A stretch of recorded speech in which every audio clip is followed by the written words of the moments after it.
जय मसीह के दोस्तों। क्या यहूदी लोग आज भी परमेश्वर के चुने हुए लोग हैं? ये बहुत ही जटिल सवाल है और हम कोशिश करेंगे बाइबल से इसका जवाब आसानी से दे सके। कुछ लोग कहेंगे कि हाँ, आज भी यहूदी लोग परमेश्वर के चुने हुए लोग हैं और कुछ लोग कहेंगे कि नहीं। अगर आप गूगल पर भी इस सवाल का जवाब खोजेंगे तो दोनों पक्ष के जवाब आपको मिलेंगे।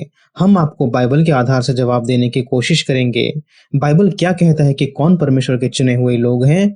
क्या वो एक स्पेसिफिक ग्रुप के लोग हैं? बाइबल कहता है कि एक समय था जब यहूदी वंश सचमुच परमेश्वर के चुने हुए लोग थे। व्यवस्था विवरण अध्याय 7 वचन 6 कहता है, क्योंकि तू अपने परमेश्वर यहोवा की पवित्र प्रजा है। यहोवा ने पृथ्वी भर से सब देशों के लोगों में से तुझको चुन लिया है कि तू उसकी प्रजा और निज धन ठहरे। और इस वचन को अच्छी तरह समझने के लिए आपको आदि में जाना पड़ेगा, जब आदम और हव्वा ने पाप किया। परमेश्वर ने लूसीफर से कहा, उत्पत्ति 3 वचन 15 में, और मैं तेरे और इस स्त्री के बीच में और तेरे वंश और इसके वंश के बीच में बैर उत्पन्न करूंगा। वह तेरे सिर को कुचल डालेगा और तू उसकी एड़ी को डसेगा। अब लूसीफर के सिर को जो कुचलेगा वो यीशु मसीह के बारे में एक भविष्यवाणी है। ये भविष्यवाणी कहता है कि एक बालक एक स्त्री से जन्म लेगा। इसके 9 अध्याय बाद यानी उत्पत्ति 12 वचन 2 और 3 में परमेश्वर अब्राहम से एक वाचा करते हैं, और मैं तुझसे एक बड़ी जाति बनाऊंगा और तुझे आशीष दूंगा और तेरा नाम बड़ा करूंगा और तू आशीष का मूल होगा, और जो तुझे आशीर्वाद दे उन्हें मैं आशीष दूंगा और जो तुझे कोसे उसे मैं शाप दूंगा। अब इस भाग को ध्यान से सुनिए, और भूमंडल के सारे कुल तेरे द्वारा आशीष पाएंगे।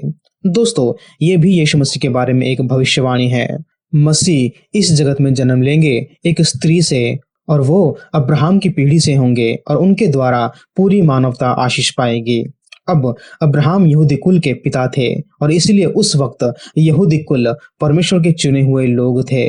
लेकिन यहूदी लोग क्यों चुने हुए थे? क्योंकि उसी यहूदी कुल में, उसी अब्राहम की पीढ़ी से यीशु मसीह का जन्म होना था। इसी संदर्भ में अब्राहम से यीशु मसीह के आने तक यहूदी कुल परमेश्वर के चुने हुए लोग थे।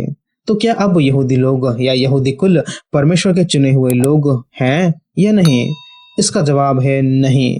अब क्रिश्चियंस परमेश्वर के चुने हुए लोग हैं। अब मसीही लोग परमेश्वर के चुने हुए लोग हैं। मसीही कौन होते हैं? जो यीशु मसीह पर विश्वास करते हैं, जो विश्वास करते हैं कि सिर्फ यीशु से ही मैं उद्धार पा सकता हूँ। आपके दादा परदादा मसीही होंगे या फिर आपके माता पिता मसीही हैं, इससे कुछ फर्क नहीं पड़ता। आपको मसीही बनना पड़ेगा। मैं चाहता हूँ आप इसे ध्यान से सुने और पढ़े। पहला पतरस अध्याय 2 वचन 9, और तुम एक चुना हुआ वंश। कौन चुना हुआ वंश है? मसीही। सारे मसीहियों को एक वंश के रूप में दर्शाया गया है, और राजपदधारी, याजकों का समाज और पवित्र लोग। इसको ध्यान से सुने। और परमेश्वर की निज प्रजा हो। वचन 10 कहता है, तुम पहले तो कुछ भी नहीं थे, पर अब परमेश्वर की प्रजा हो। तुम पर दया नहीं हुई थी, पर अब तुम पर दया हुई है।